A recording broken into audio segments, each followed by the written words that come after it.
Welcome to my little movie about our recent trip up to the Tablelands. We started out in Tully, where we actually ended up having lunch, I think, and there were these dioramas here, and then we had a look at the golden boot, which symbolises the amount of rain that Tully gets, and it's supposed to be the wettest place in Australia. The height of the boot apparently represents the record amount of rain that they received in 1 year, which you can see up the back of the boot there. So I climbed up the top and had a look, took a few photos. There's Robin down the ground. It's really not that tall, but it's a bit of a climb. A little information centre thingy there, and yeah. So off we went further up the coast to Murdering Point Winery, where I acquired some really nice port. I really like the port they have. Not overly fussed on their wines, but hey, the port's good, and some people really like the wines. No dramas there. And off to Malanda October, where we were staying at the Charlin on the Creek B&B. This is the little cottage. It looks like very little from the outside, but the inside is absolutely wonderful, and so is the deck there. Yeah, for two people, just having a holiday, this is just beautiful. Very comfortable, very warm, very private.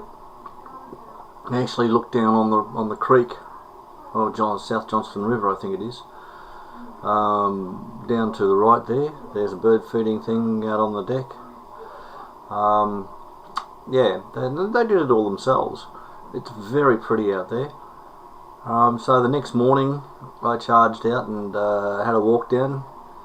Went down to the creek or the river. They've got a little path that goes down there, and you go down some steps. Then I come back up and attack the lawn. Well, no, I didn't come back up yet. Haven't been down. Here we go. We're going down now. Eddie, the host there, tells me he built all the steps themselves. This is the river. It's very, very pretty. Apparently in the swimming hole there you can see some platypus. Then off we went, and we went up to Malanda Falls at the Malanda Information Centre. This is on Tuesday, and we went basically down to the river. You can go right down. There's a lovely swimming hole there, as you can see, and that's the falls there under the road that we had come across to get to it. Again, very pretty.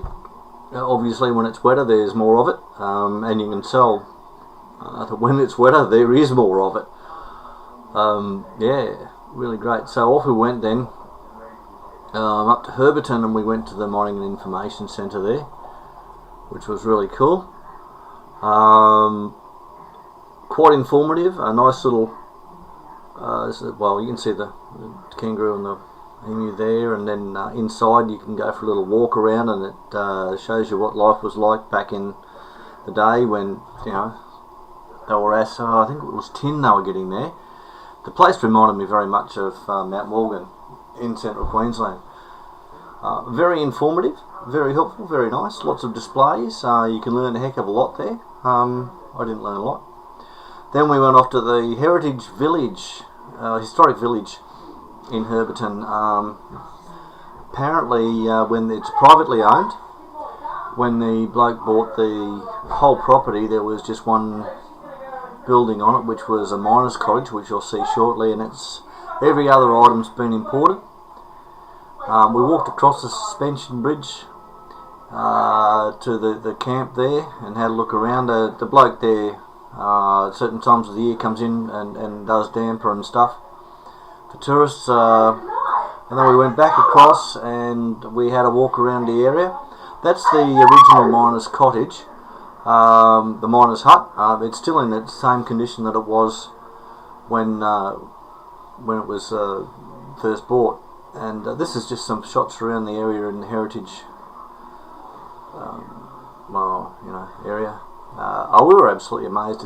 If you go to Herberton, it absolutely blows you out of the water. The information, the things that they've found, the displays. It's just, it's too good to, you just can't talk about it. It's crazy.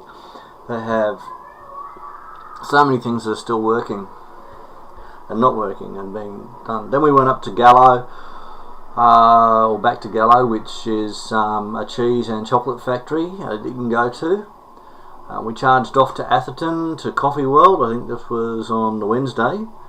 They have a huge museum there of things, and there's items that's the first of, it's the only remaining item of, or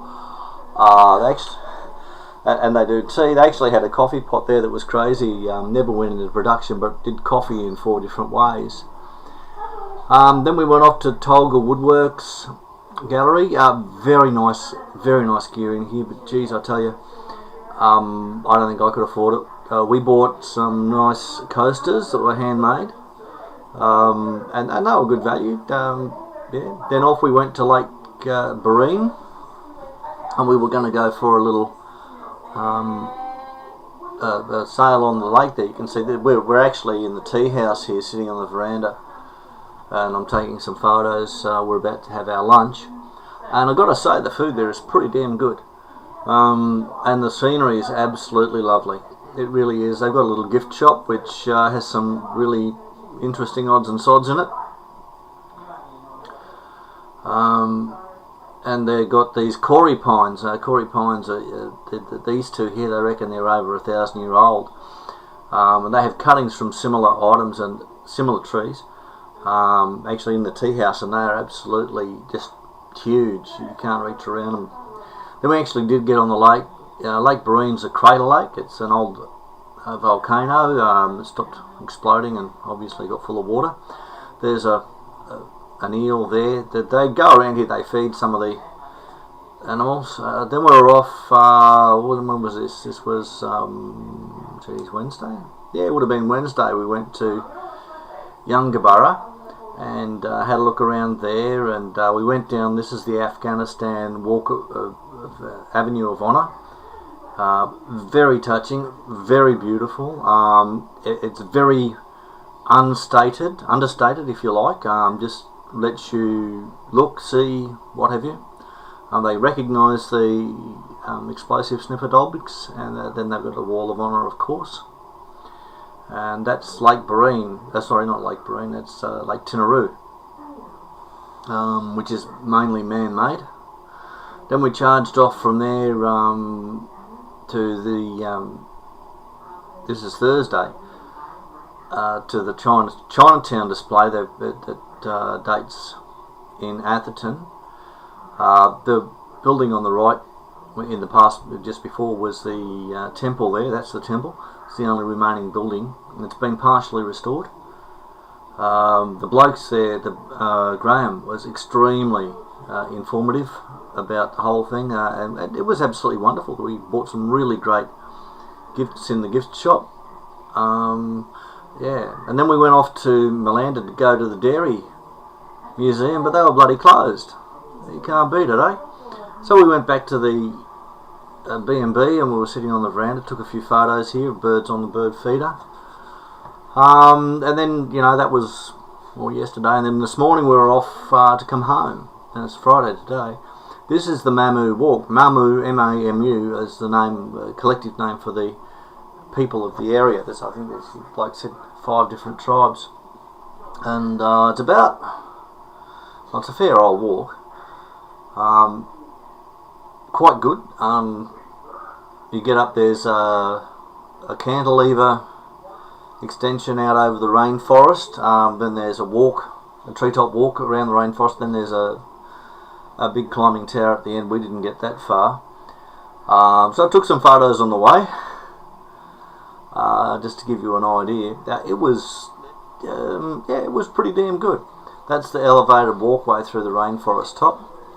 We were absolutely stunned by the scenery, the rainforest. The information that they had was absolutely wonderful. You can see by the photos it's not too bad at all. A couple of these are going to turn up as desktops for my computer. So off we went, and we ended up at South Johnston. We kept on seeing these little signs for a place called Off the Rails, so we went there and had an early lunch, and while we're having lunch, the cane train goes down the damn road, as you can see in the photos. And across the road there's a pub that's got a special that says buy 2 beers and pay for both. I think I've run out of photos now. Yeah, so good luck and everything's wonderful. Later.